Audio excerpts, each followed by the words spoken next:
Yung masaya lang sana pero may ganito palang trahedya. At isa to sa nakakatakot ng pangyayari sa buong buhay. Paano at ano nga bang nangyari kung bakit lumubog ang bangkang sinasakyan namin?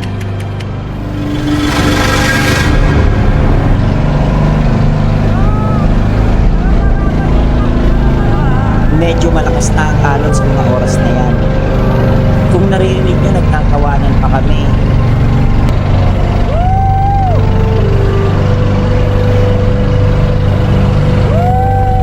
Sumisigaw pa na para bang hindi kami natatakot sa lakas ng alon.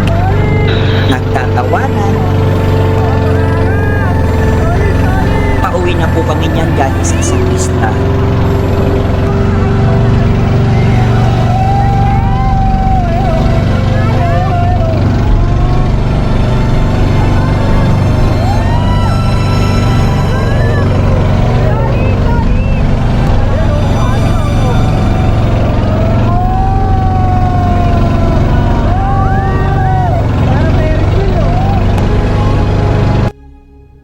Dito na medyo nagsimula. Nung kinalabit ng driver ng bangka namin yung katabi ko, na umurong siya sa bandang kaliwa.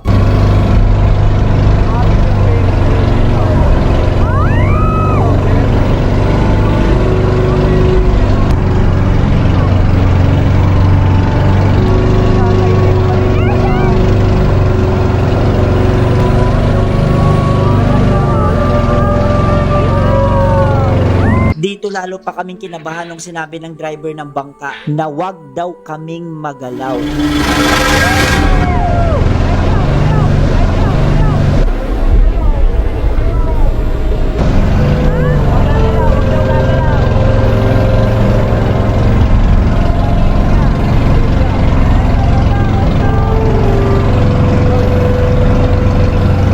Dito na kami natahimik at nagmamasid na lang sa karagatan ng kung anong pwedeng mangyari.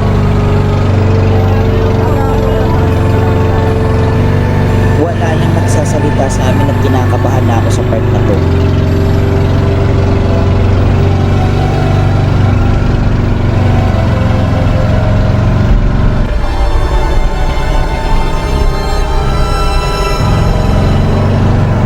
Dito na nangyari ang hindi namin inaasahan. Isang malaking alon ang sumalubong sa amin at yan ang dahilan ng pagkasira ng bangkang sinasakyan namin.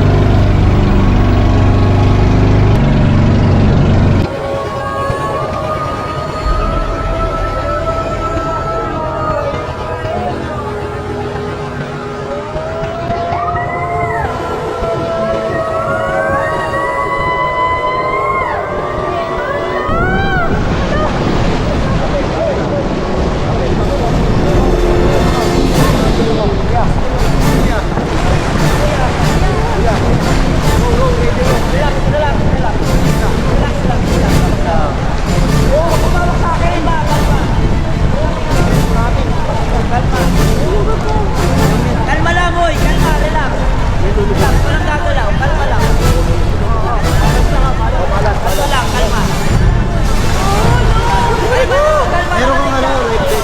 Ang hirap palang kalaban ng kalikasan. Sa mga oras na yan, isa lang ang naiisip ko. Kalmado lang yung itsura ko dyan. Pero yung laman ng dibdib ko, sobrang kaba. Yung tipong mapapaisip ka na hanggang dito na lang ba talaga ako? Kasi napakaliit na pag-asa na lang para mabuhay ka dito. Hindi mo na yan. Wala ka.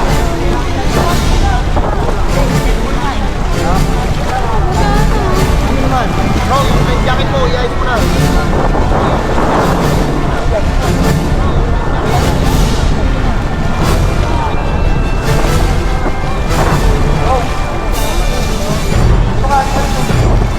Huwag kayong galaw ng galaw. Huwag kayong galaw ng galaw. Huwag kayong balanso natin.